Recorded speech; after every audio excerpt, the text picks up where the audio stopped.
Great White Hot Sauce. It's a small batch, handmade hot sauce, made specially for you. So if you like hot sauce, you'll love Great White Hot Sauce. It's the hot sauce that bites back. Find it at www.trygreatwhite.com. So the year is coming to an end. We have 2 episodes to go before we take our Christmas break. This one and the next one, which will be our Christmas special. So in the meantime, in this episode, we're going to cover this past year.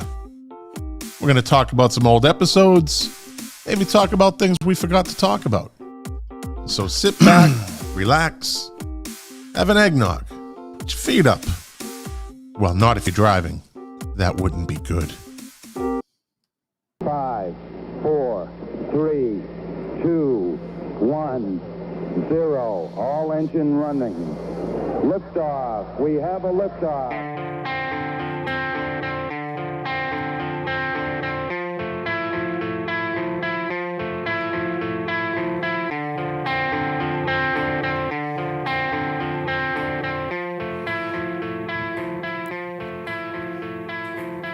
The KOFB studio presents Milk Crates and Turntables, a music discussion podcast hosted by Scott McLean with his co-host Jack Calabrese.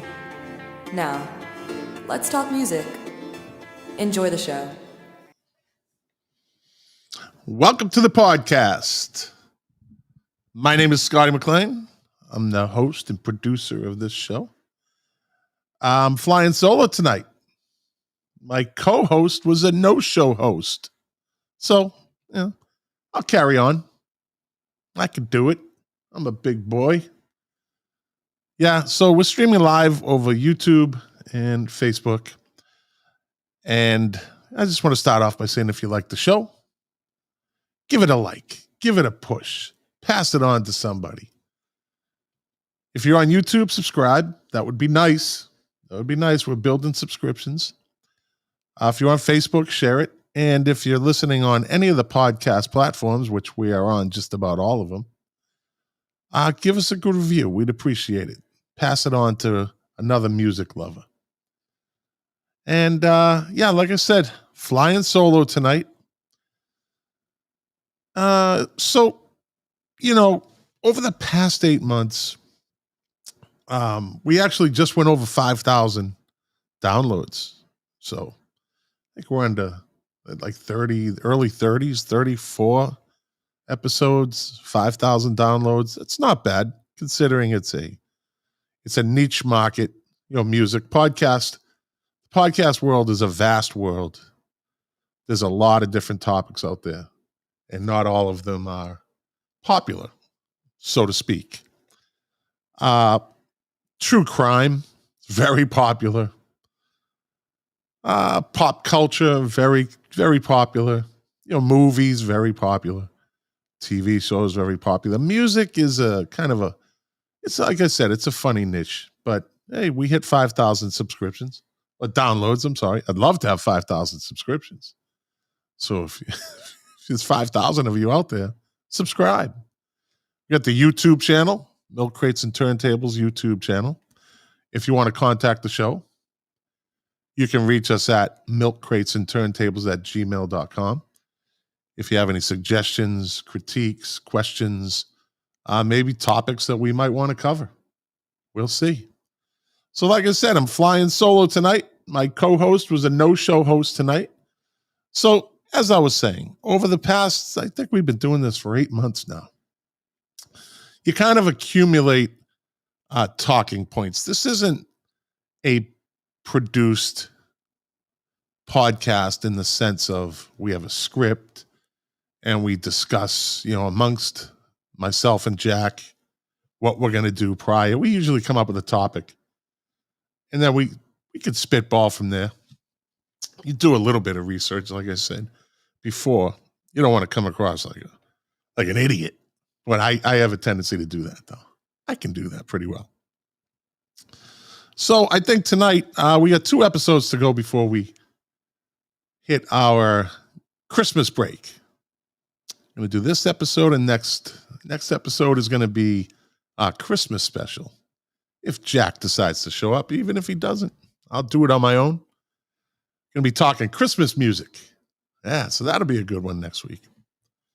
So, like I was saying again, I sidetracked myself. Over the last 8 months, you acquire topics, you acquire talking points, and I got a bunch of them. So I might as well start doing a talking point info dump for this episode. It's a lot of did you knows and that spark conversations. So let me start off with the first one. I'm going to read it. Okay. Did you know one of the most collectible Def Leppard records? Oh my God. What the fuck? Okay. Let's start this over again. One of the most collectible Def Leppard records, you say that 3 times, is the first pressing of Pyromania. It was the last Mercury LP with the iconic 70s photo label of the company's original headquarters building in Chicago. I think if you're into vinyl, you've seen it. You know what it is. It's that little label, the little building. All the other pressings, why can't I fucking talk tonight? All of the other pressings bore the black Mercury label of the 80s. All right, what else do we got? Okay, and also on that album, also in the first black label pressings, the first run of side 2 labels has Foolin', retitled as Foolin' Around. This was said to have been done by a disgruntled employee at Polygram's pressing plant. He got his. Let's see. When a poem called Too Many Teardrops was put to music, it was retitled 69 Tears. If you're a 60s music person, you know that song. Knowing that a song with such a name would never get any radio airplay, it was renamed 96 Tears. I don't think they like the 69 reference. And by October 1966, became a #1 hit for, this is where I would ask Jack, Question Mark and the Mysterians. Yes. Did you know Bruce Springsteen was once an opening act for Anne Murray? Yikes. He's come a long way. What else? Did you know the distinct horse logo that appeared on most of Poco's albums was designed by Saturday Night Live star Phil Hartman? See, I wouldn't know that since I don't own any Poco albums. If I do, it came with a collection that I inherited, and it never gets played. I could promise you that. See, you can tell this is not scripted. Because talking about Poco here. Jesus. Did you know when Decca Records first released Rock Around the Clock by Bill Haley and his Comets in the spring of 1954, most people had never heard of rock and roll, and the company had a hard time describing the song. The label on the single was called it a novelty foxtrot. See? You learn things. You learn things from this show. Did you know Cher was a background vocalist on the Righteous Brothers' You've Lost That Lovin' Feeling? She also sang on Be My Baby, the Ronettes, and Darlene Love's singles. And on Darlene Love's singles, yeah.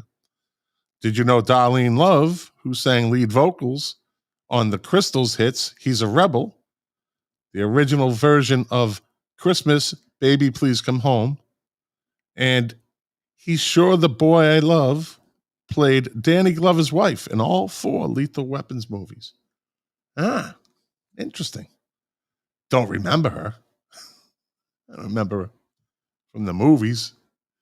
I don't think she played her. Anyways. This is a good one. Did you know? And I agree with this 100 fucking %.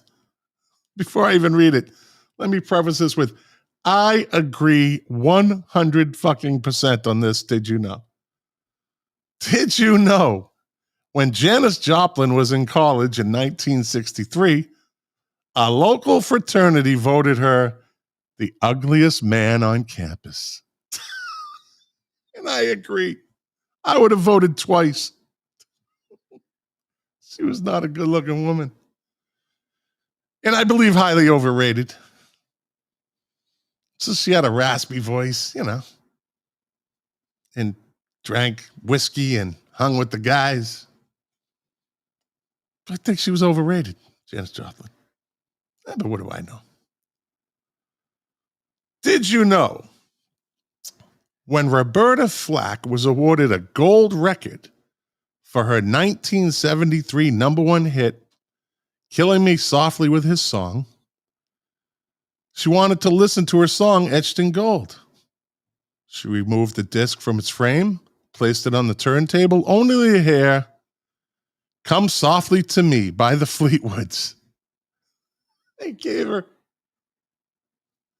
I guess they just gold played any album that's available. Here you go. Here's your album. It's not even her song. Yeah. Cheap bastards. Anyways. Did you know? This is a long one.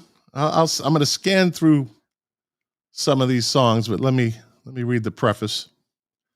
Did you know in 2001, radio conglomerate Clear Channel Communications, the largest owner of radio stations in the United States, compiled an advisory list of songs which stations might wish to avoid playing in the short term following the unfortunate terrorist attacks of the World Trade Center and the Pentagon.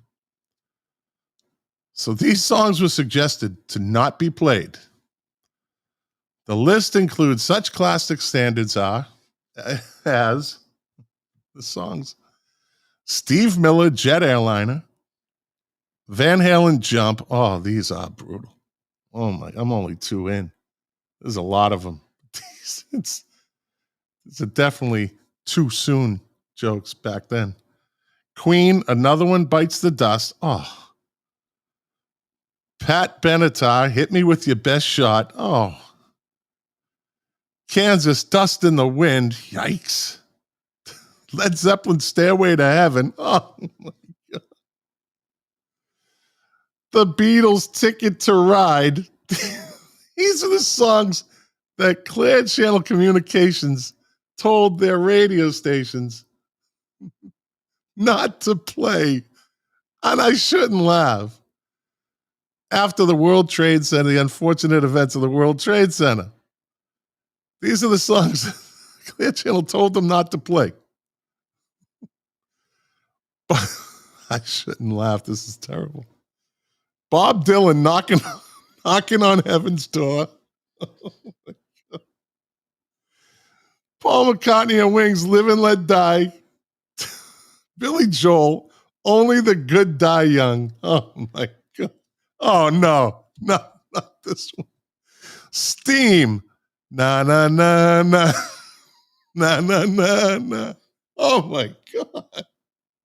Oh, Jesus. The Drifters on Broadway. I don't get that one. The Zombies, She's Not There. Oh, Elton John, Benny and the Jets. Elton John, Daniel. Elton John, Rocket Man.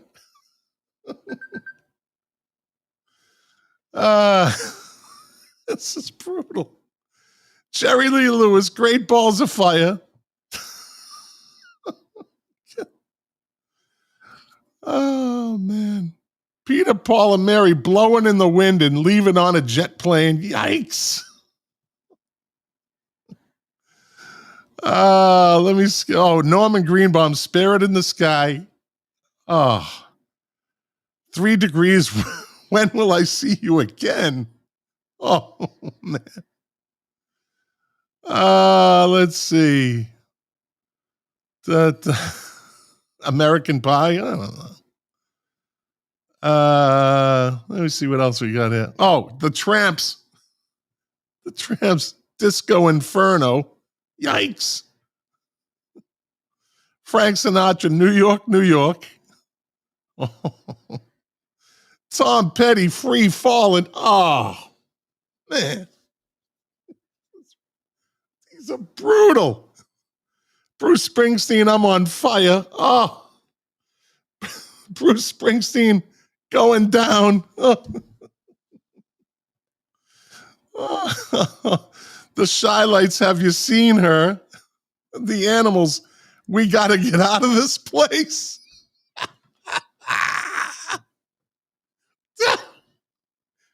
We gotta get out of this place. Oh my God. See, I didn't read any of these before the show. This is real. Fontella Bass, Rescue Me.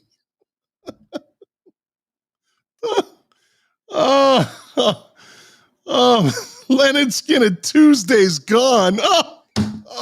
I can't. No more. That's not right. None of that is right. Oh, man. There's a bunch more. I just cherry picked some of the good ones, I guess. Oh, man. So I'm gonna take a little drink of water after that one. Hold on. Oh, good Lord. So moving on to something lighter. It was pretty funny, though. Is it funny, though? It is. It has to be funny. I mean, it is funny. It's in a sick way, but it's funny. Oh, so anyways. Moving on. Did you know that the mighty final chord of the Beatles, A Day in the Life, was played by 10 hands and 3 pianos simultaneously? Lennon's, McCartney's, Ringo's, George Martin's, and one of their roadies. Played by all 10 hands and 3 pianos all at the same time. Dong, as I hit my mic. It's a rough night. Did you know Paul Simon named a song after a dish he spotted on the menu at a Chinese restaurant? This is where I would say, do you know the song, Jack? But Jack's not here. Jack's AWOL. Yeah. Did I already say that? I'll probably say it a couple more times. Yeah, so he named a song, Paul Simon, after a dish he spotted on a Chinese restaurant menu. The song, Mother and Child Reunion. Oh, Jesus. This is pretty good stuff. I don't know. I'd never made it into the other shows. I think we all know this one, or a lot of people probably are aware of it, or some semblance of this story. The Doors were banned. The group The Doors were banned because it would be kind of stupid to ban Doors from a studio because they're real doors. So I'll say the band The Doors were banned from the Ed Sullivan Show after Jim Morrison broke his agreement with the show's producers. Morrison said before the performance that he wouldn't sing the words, "Girl, We Couldn't Get Much Higher" from Light My Fire, but he did anyway. The Doors also performed their new single, People Are Strange. Here's some quick shot. I hit the mic again. I know Mike Hammerman. I saw you say, don't hit the mic. I'm paying attention. Oh, wait, Scott, the IT guy. He's here. But Jack isn't. Let's see. I see you hanging out with all your friends, buddy. Looking good. Yeah, I'm hanging out with all my friends. All my rowdy friends are coming over tonight. None of them, because Jack's not here. But you guys watching and listening to my friends. So I'm good. All right, let's do some quick takes. Some did you know quick takes. Let me move my mic so I don't hit it again. That's twice. Oh. Okay, did you know 1 in 5 country music songs refer to alcohol, 1 in 3 to tears, and 1 in 7 to mama? Mama. Not surprised. Did you know not a single member of the Beatles could read or write music? Did you know that? Interesting, right? Did you know the most expensive instrument in the world is the Lady Blunt Stradivarius violin, which sold in 2011 for $15.9 million? Fuck. I'd rather smoke a blunt. Well, that'd be an expensive blunt, I guess. Did you know a 2007 study found that music, classical in particular, can help make plants grow faster? How about marijuana plants? Put some Beethoven next to those motherfuckers. Dun, dun, dun, dun, and it grows. Did you know Barry Manilow didn't write the song called I Write the Songs? Isn't it ironic? Don't you think? See what happens when I'm solo? Okay.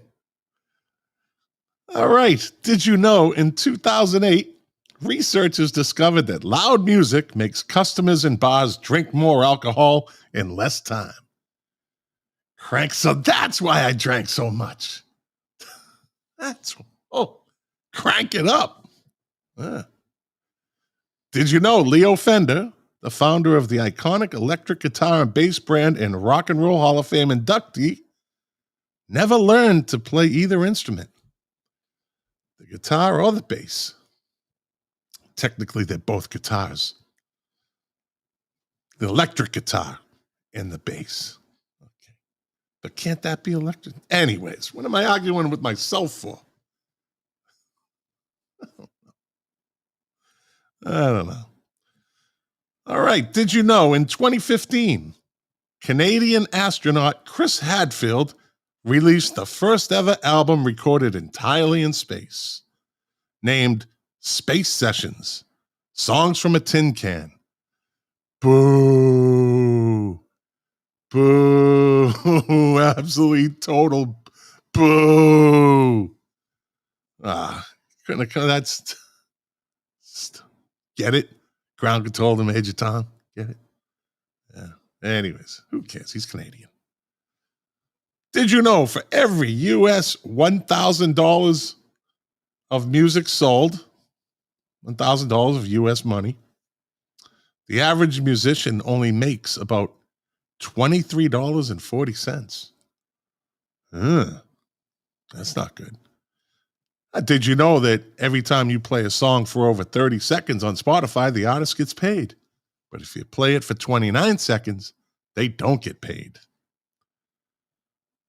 I've said this one before. Did you know the first and only band to play on all 7 continents is Metallica? Good for them. Did you know in Bohemian Rhapsody, Freddie Mercury plays on the very same piano used by Paul McCartney in Hey Jude? Look at that. Look at that. That's a lucky piano. Did you know music, along with painting, poetry, literature, and architecture, were Olympic events from 1912 to 1948? Stupid. Not anymore, thank God. Hey, you got tickets to the poetry competition at the Olympics? I hear they're selling fast. Said nobody ever. Did you know Mozart sold more CDs than Beyonce in 2016? Yeah. Let's see. Did you know when you listen to music, the brain releases the same feel-good hormone, dopamine, it does during sex and eating? I highly disagree. I highly disagree. I could go into detail with that one, but no, I'll pass. Let's see. Da, da, da, da, da, da, da, da. Did you know John Kay, lead singer of Steppenwolf, is legally blind? And I guarantee you there's people out there listening that have no idea who John Kay was or Steppenwolf. Who John Kay is, I think he's still alive. Did you know? And I think there's some people, some baby boomers might know this. They might have known this. Davy Jones of the Monkees used to be a horse jockey. Dude was only like 5'3", wasn't he? Yeah. Did you know? During his last years, Elvis always opened his shows by playing the theme to 2001, A Space Odyssey. He was asked repeatedly about the odd choice, but all he could say is that he felt that the number 2001 was significant to him. The date Elvis died, the date of Elvis's death, 8/16/1977. And that adds up to, at this point, I would ask Jack, but Jack's not here. Jack is the no-show co-host. Yeah. No excuses. Anyways, yeah, adds up to 2001. He was predicting his own death, I guess. Did you know? Keith Moon, legendary drummer of The Who, wasn't quite as good on the mic as he was with the sticks. The band actually barred him from the studio whenever vocals were being recorded. Did you know Elvis's Hound Dog took 31 takes to record? It's not really a complicated song, but evidently it was. Da da da. Did you know none of the Beatles play on Eleanor Rigby, aside from vocals? The song was performed entirely by studio musicians. Oh, see, I bet you didn't know that. Did you know Jerry Garcia of the Grateful Dead? You know what? I don't care because I don't like the Grateful Dead. Nice show. Moving on. I don't care. I don't like the Grateful Dead. Never did. Never will. There's nothing. If you want to torture me, put me in a cell and play the Grateful Dead. I will confess to anything and everything. I shot Kennedy. I'll confess to it all. I killed Jimmy Hoffa.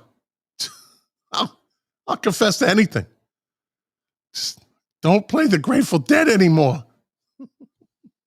See, my buddy Mike Hammerman, he just messaged in, I hate the Dead. See, we finally agree on something, buddy. Finally agree on something. Now, if I could just get you to agree on the right mayonnaise to use. Inside joke. Shouldn't do that on the podcast. But I did. We're coming up on the end of the year. Let's see. Where was I? Did you know Bachman Turner Overdrive was rejected by 25 record companies before they were signed by Mercury Records? Well, that's a classic 70s band, staple of AM radio. Did you know the Animals classic House of the Rising Sun? So let me stop right there. House of the Rising Sun played a significant part in my music life. So the first song, I don't know how old I was. I was probably 6, right? Had one of those suitcase record players that we all had growing up with the plastic arm and the shitty needle. Hold on one second. Yikes.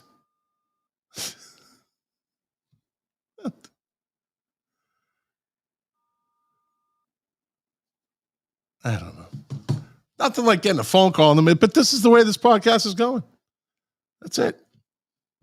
That's the way it's going. Getting phone calls, banging the mic. I don't care. Where was I? Oh, yeah. So I had one of those suitcase record players, right? And I grabbed an album and I put it on. I didn't know I had no idea what the album was. I put the record on, you hit that click and the thing starts moving.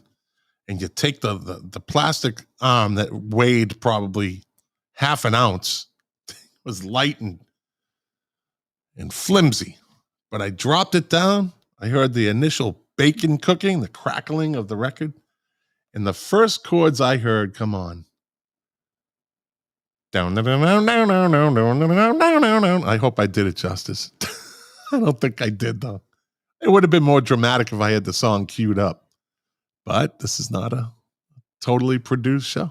Yeah, the first song I ever listened to was House of the Rising Sun, and I was mesmerized by it.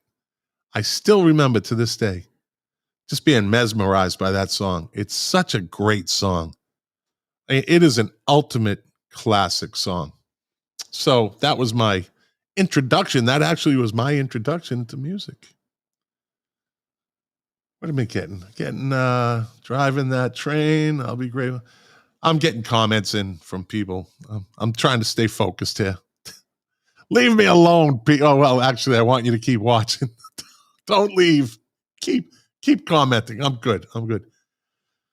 What was I saying? Yeah. So, did you know the Animals classic, House of the Rising Sun, is actually an interpretation of a classic folk song originally recorded in 1920. The song is based on a real brothel in New Orleans that was opened in 1862 to cater to Union soldiers. The brothel was run by Madame Marianne Le Soleil Levan. Okay, she got a lot of names. Whose name translates to Rising Sun. So there you go. The brothel itself was closed in 1874 when neighbors rallied to run it out of business. Bastards. A lot of unhappy soldiers then. What are we going to do? I guess that's when they hit the streets. That's when they became streetwalkers. Yeah. Okay. So dumb. Did you know Eric Clapton penned the song Wonderful Tonight while waiting for his then wife, Patty Boyd Harrison, who he stole from George Harrison? Well, George Harrison actually just gave her to him. So take her. Who had been previously married to the close friend George Harrison. He wrote the song to get ready for a party at Paul and Linda McCartney's house. The party was their annual homage to Buddy Holly. Who cares? Did you know in the Three Dog Night classic Joy to the World, the recognizable opening line, Jeremiah was a bullfrog, was not supposed to be in that song at all. Hoyt Axton, the songwriter, put that line in there as a placeholder since he hadn't thought of an opening line yet and wanted to move on with the rest of the song. Three Dog Night heard the track and decided they liked the song the way it was. And they're right. Actually right. Let me see. What else do I have here? I think I'm coming up with... let me scroll up to the... I got a lot of notes in here. Did you know Leonard Skinny... there it is again. I got to drink some water. Hold on. Oh, boy. Okay. Did you know Leonard Skinner's Ronnie Van Zant is said to be buried with a Neil Young t-shirt, the same he used on his last CD cover. The admiration between these two musicians was mutual. Young said he'd rather play Sweet Home Alabama than Southern Man. Yeah, interesting, right? Did you know, Here We Are Now, Entertain Us? You know that line. Here we are now, entertainers, was what Kurt Cobain would say whenever he entered a party in order to break the ice. Ah, yeah. Did you know one of Rick Nielsen's, who's the lead guitarist for Cheap Trick, one of his guitars has 5 necks. One neck is a regular one. Other is a fretless, a 12-stringed one. But what about the other 2? Nobody knows. Interesting story about Rick Nielsen. So I used to work concert security when I was in the Air Force, and I was in New Mexico. And I was always put right up at the stage. Control the pit. Wait a minute. Somebody said they can't see my show. Oh, hold on. Live podcast, live streaming. Let's see. I didn't play any music, so it's got to be playing. People are still watching, I think. But it's not about the live stream. But this is interesting. Oh, I'm playing. Okay. So there I was working the pit in Albuquerque. I was stationed in Albuquerque, New Mexico. And Cheap Trick's playing. They were backing up Stone Temple Pilots, of all people. It was a great show. So during the show, I feel something hit me in the back of the head. Like nothing big. I don't think much of it. Then I feel something else hit me in the back of the head. So and the only people behind me is the band. So I turn around and I look. I don't see anything. All right. So I got to keep watching the audience. About a minute later, I get hit in the back of the head again with something. It's not big. It's not, it hurts. It's just, I feel something hit me in the head. It happened again. So I turn around. Now I'm like, fuck this. I turn full around. I look at the stage and Rick Nielsen's over there laughing at me. And he takes a pick while he's playing with one hand. He takes a pick with his index finger and his middle finger and he flicks it at me. He flicks his wrist and he hits me with it. I just looked at him. I called him a motherfucker. I said, motherfucker. But I was laughing. So he's laughing. He's having a good time. All right, I turn around. Joke's on me, right? I don't know. About 5-10 minutes later, he's standing right behind me, up on the stage, standing over me, and he's playing a solo. And I just look up over my back, and I shake my head, and I laugh. And he taps me on the head. And I turn around, and he takes the guitar off and hands it to me and walked away. I was like, what the fuck? So what do? I start strumming it. Wow, drown, right? What else are you going to do with it? So I'm like, did this dude just give me his fucking guitar? And out of nowhere, this black guy, this dude had to be 6'7". I shit you not. One of the biggest human beings I've ever seen. I was walking from the side of the stage into the pit, and he's coming toward me. I'm like, what the? This dude is a fucking Godzilla. And he leans down and just says in my ear, because the band's playing, you know you can't keep that, right? I said, okay. And I handed him the guitar. And he kind of winked at me. He was cool. I'll never get. You know you can't keep that, right? No shit. Especially with you around, buddy. I'll give you my money, too. I'll give you my jewelry. I'll give you whatever. You want my backstage? Well, you got a backstage pass. Yeah, that's my Cheap Trick story. They're pretty cool. I bet Jack never did that. But he's not here to defend himself, so. Because Jack was a no-show tonight. Yeah, we'll talk. No, I love Jack. It's okay. He better have a good reason, though. Let's see. Did you know the playing time for Stairway to Heaven is longer than it took Robert Plant and Jimmy Page to write it. They needed one more song for the album. I think I had told this before. That song is a filler, Stairway to Heaven. Yeah. No, it's a good song. Okay, I think some of you might know this. Did you know Pete Townsend thought he was stealing his now famous windmill move? You know, when he stands there like a matador and just windmills his arm and strums the guitar as it goes by. So he thought he was stealing that move from Keith Richards because he saw Keith doing it as the curtain was rising at a Rolling Stones show. Later, after Pete had made his big move, he talked with Keith about it and realized Keith was just stretching out his arm before starting to play. It wasn't a move. Duh, Pete Townsend. Duh. Oh, this is creepy.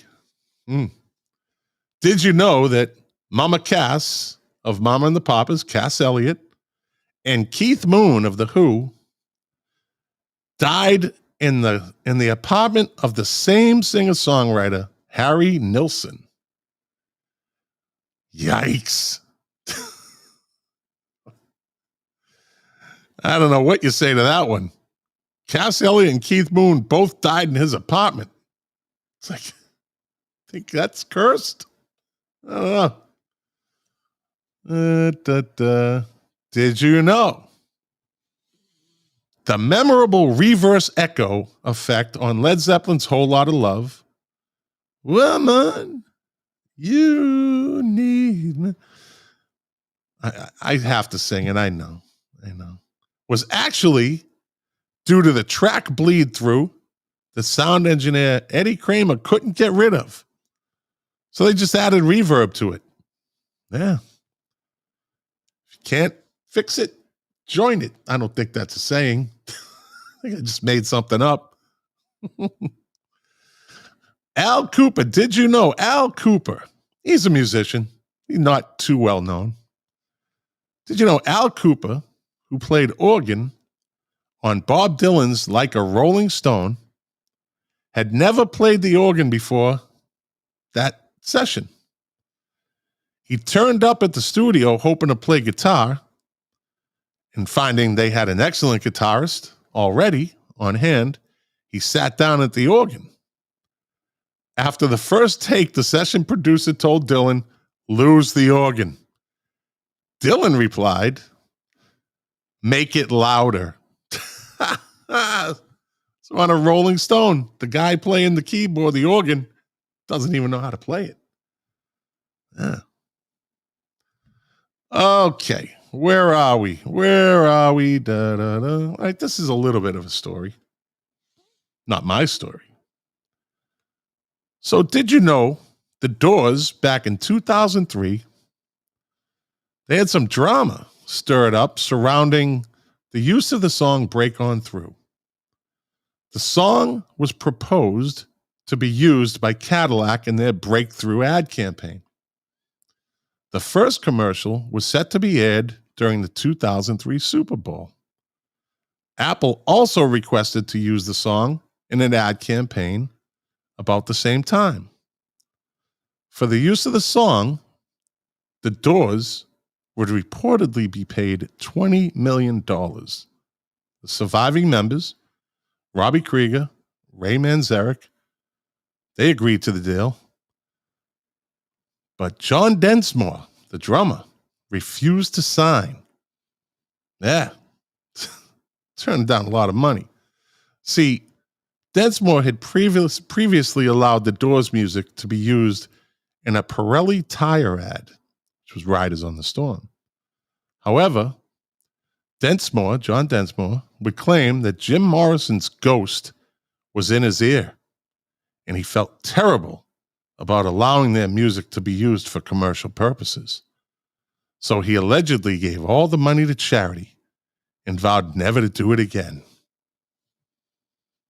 He's quoted as saying, "I've had people say kids died in Vietnam listening to this music on stage. When he played these songs, they felt mysterious and magic. That's not for rent. Good for him. Make that stand. Turn down that 20 mil. Good for you. Fucking idiot. Just saying. Just saying. I think if Jim Morrison was in my ear telling me to just say no, I'd tell him to go fuck himself. Sorry, Jim. You need to be with Jack. Gone. Well, Jack's not gone. You need to be not here. Okay, Jim? Come back after I cash the check. All right? Okay. Yeah. Then we can talk. Meet me in my new mansion. Yeah. Let's see. Did you know then Tom Waits echoed the anti-commercialist sentiments and offered support to Densmore as he drew harsh criticism from his bandmates. Tom Waits at the time was in a lawsuit that he would later win with General Motors for an ad where they imitated his voice. Waits famously said, apparently, the highest compliment our culture grants artists nowadays is to be in an ad. Ideally, naked and purring on the hood of a new car. Yeah, whatever the hell that means. Wouldn't want to see Tom Waits naked purring on the hood of a car. I think he gives himself a little too much credit. He's not a good-looking man. He's not a good-looking man. Never was. He's up there with Joe Jackson. Got a face made for radio. Yep. Yeah, I said it. And that's like one of Jack's boys. That's one of his faves. Tom Waits. Anyways. Let's see. Oh, I think I might have run out of stuff. I'm telling you, though, that shit with those songs after World Trade Center, hit me with your best shot. Oh, a day in the life. I'm just adding more to these. Obla D, Obla Da. What? Arthur Brown Fire. Oh. Barry Maguire, Eve of Destruction. Oh. Just throwing some more in. So I'm getting ready to go here. You know what? I'm going to pull, instead of those truly tasteless jokes, let's pull up, let's go with this day in music. What happened today? This day in music. Da-na-na-na. All right, on December 8th, 1961, the Beach Boys' first single, Surfin', was released on Candix Records, a small label based in Los Angeles. On the strength of the song's performance in the Southern California market, Capitol Records signed the group. Other surfing songs would follow: Surfin' Safari, Surfin' USA, and Surfer Girl. And only one guy knew how to surf in the band. Yeah. Oh, Mike Hammerman, come on. Another World Trade Center song. Are you saying you got another thing coming? Come on, dude. What the hell? Where's your head? Where's your head? Okay, moving on. I've said that a number of times this show.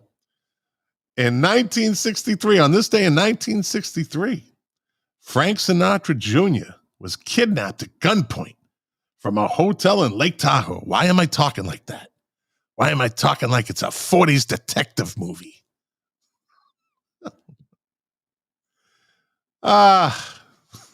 He was released 2 days later after his father paid out the $240,000 ransom demanded by the kidnappers. So in 1963, 240 grand had to be close to $1 million. In today's money, I would think. Let me see. By the kid, he paid out the 240 grand ransom demanded by the kidnappers, who were later captured and sentenced to long prison terms, where I'm sure they were treated very nicely by the mafia members inside prison. Yeah, I'm sure they made them cakes and brought them milk. Yeah, and they gave them massages. Yeah, I'm sure the mafiosa took care of them really well. Oh, Mike Hammond, Run to the Hills. Nah, I think you're digging, buddy. Run to the Hills, I think you're digging. You should quit while you're ahead. Like, yeah, you got another thing coming. It was good, but Run to the Hills, nah, I don't get it. I don't get it. Why are you interrupting my show? Okay. Let me see. Okay, in order to communicate with the kidnappers via a payphone, the senior Sinatra carried a roll of dimes with him throughout this whole ordeal, which became a lifetime habit. He is said to have been buried with a roll of dimes. Frankie boy. On this day in 1966, working at Abbey Road in London, Paul McCartney overdubbed his lead vocal for When I'm 64. Then the Beatles set about remaking a new John Lennon song, Strawberry Fields Forever. On this day in 1968, singer and guitarist Graham Nash left the Hollies and started work with David Crosby and Stephen Stills, who went on to become Crosby, Stills, and Nash. And he was very successful with the Hollies. The Hollies were very big back then. They were a hit-making machine. They had the formula down. He could have stayed with them and made a lot of money, but he left and made a lot more money. Let's see. On this day in 1969, on trial in Canada on a drug possession charge, Jimi Hendrix told a Toronto court that he had only smoked pot 4 times in his life, snorted cocaine twice, and took LSD no more than 5 times. Liar. Telling the jury that he had now outgrown drugs. They found the guitarist not guilty. Them Canadians are just nice, aren't they? The Canadians are just nice. They're nice people. Nice Canadians. Moral of the story, if you get arrested in Canada and you go to trial, just tell the jury, I'm sorry. It won't happen again. They'll let you go. Yeah. Kind of like Antifa last summer. All they had to say was, I'm sorry. I didn't loot those 5 stores. Okay, I did. I'm sorry. Okay, you could go. Have a good time. Don't do it again. Anyways, I digress. On this day in 1973, Roxy Music had their first UK #1 album when Stranded went to the top for 1 week. The sleeve featured Playboy's Playmate of the Year model Marilyn Cole, who was the magazine's first full frontal nude centerfold. Woo! Okay, on this day in 1976, the Eagles released their 5th studio album, Hotel California.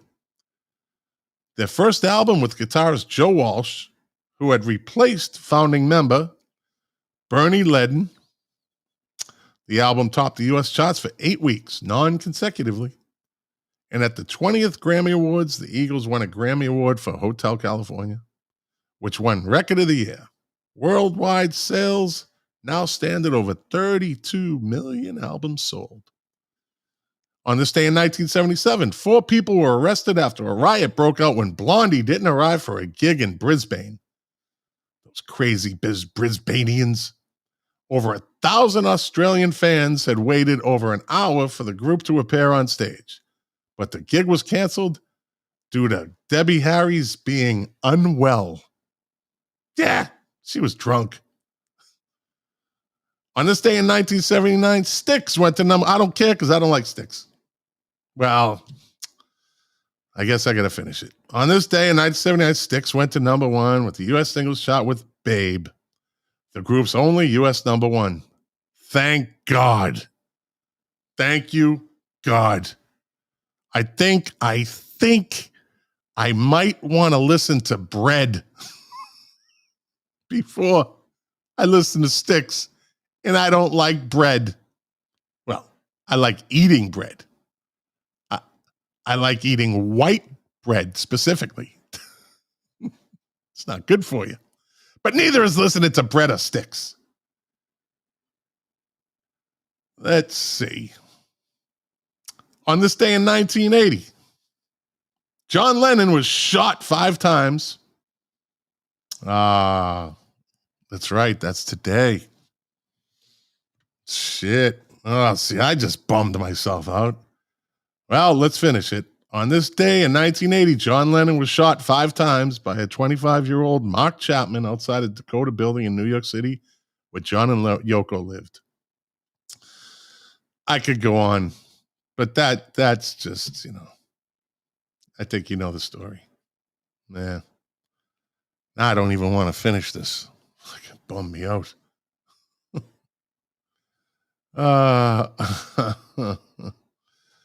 Okay, snap out of it. On Marty Robbins, I don't care about Marty Robbins. Okay, a little happier now. On this day in 1984, Frankie Goes to Hollywood were number 1 in the UK single chart with The Power of Love, not the Huey Lewis in the News version. The group's 3rd number 1 of the year and final UK number 1. This made them the first group since Jerry and the Pacemakers to have a UK number 1 with their first 3 singles. Don't play. Okay. On this day in 1984. This is another sad story. What the hell? This is a shitty day for this thing. On this day in 1984, Vince Neil from Motley Crue was involved in a car accident in Redondo Beach, California, which killed Nick Dingley from Hanoi Rocks. Yeah, they were up and coming. And injured 2 other passengers. Neil was later sentenced to 30 days in jail, 5 years probation, and had to pay $2.6 million in restitution to the victims of the crash. He got out of jail in 15 days. I don't know about that one. See what money gets you? Let's see. On this day in 1995, Courtney Love appeared on the ABC TV show 10 Most Fascinating People, telling the presenter that she wished she had done 8,000 million things differently to have prevented the death of her husband, Kurt Cobain. On this day, a plaque commemorating John Lennon. The Darkness. Daryl Abbott. Okay. On this day in 2013, Metallica played a gig inside the dome of the Argentine Antarctic-based Carlini, thus becoming the first band to ever play on all 7 continents. I already said that during the concert, but that was the one they did. They were in Antarctica. I'm not going to go on with that. On this day in 2016, Mick Jagger became a father again at the age of 73. Stop me up. Yeah, I guess he got started up. That's for sure. After his 29-year-old girlfriend. What the fuck? He's 73. She's 29. And she married she was dating him because he was so handsome. So handsome. Look at all those muscles. Look at all those muscles on Mick. You got muscles. You're handsome. You're 73?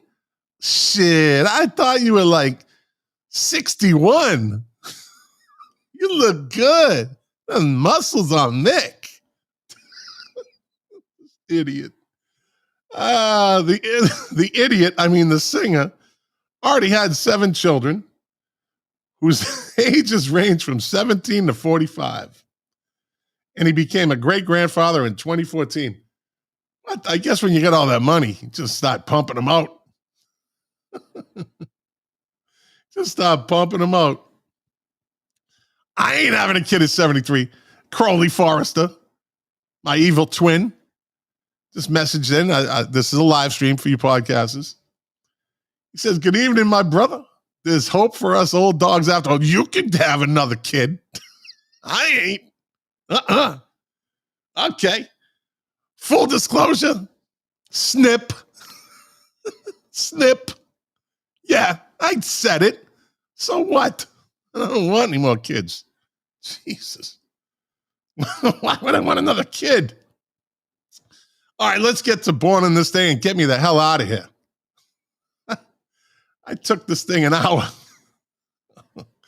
Born on this day, yay, in 1925, Mr. Sammy Davis Jr., one of the greatest entertainers of all time, the most talented member of the Rat Pack, one of the most talented people ever to grace the stage of Las Vegas, grace the movie screen of Hollywood, and all around talent. The guy could play the drums, he could dance, he could sing.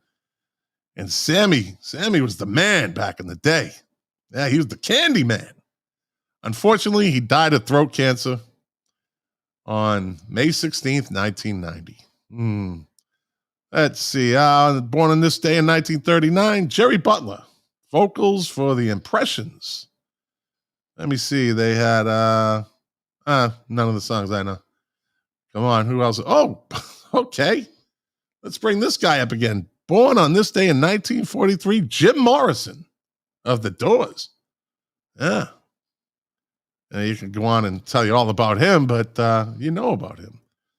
Let's see. Born on this day in 1947, Greg Allman.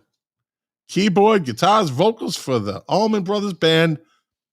Arguably the greatest American band ever. I said arguably. My brother Colin, who co-produces this show, would say they are the greatest American band ever.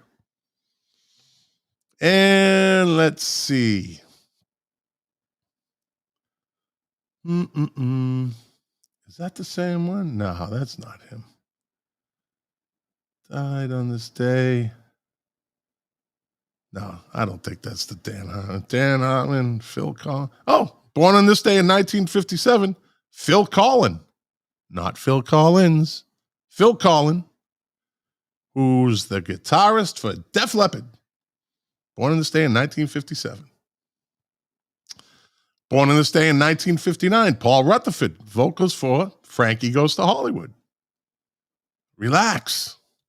Don't do it. Okay. I could go on. Born on this day in 1966. This is a good day to be born. Sinead O'Connor. Cuckoo. But she's great. Her first album is one of the greatest debut albums, The Lion and the Cobra. One of the greatest debut albums of all time. If you want to hear a great album that every song on it is good, and I would not steer you wrong, get that album, The Lion and the Cobra. Download it.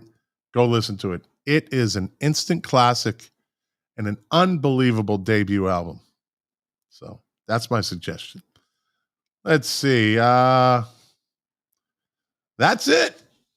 I finished the hour flying solo. Actually went over an hour. So what do you got to say, Jack? I'm not here, so I have nothing to say. Oh, okay, Jack, my co-host. Thanks for showing up. And like I always say, doing this show for you guys, to quote my favorite artist, Morrissey, the pleasure, the privilege is mine, and mine alone tonight. If you like this podcast, give it a like, leave a comment, share it, pass it on.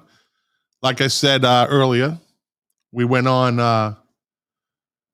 over 5,000 downloads this week. So we're kind of like the train leaving the station. So, it's the wheels spin, and then they finally grip, and they grab, and they slowly move forward. And that's what we're doing. I think 5,000 is pretty good for a small podcast.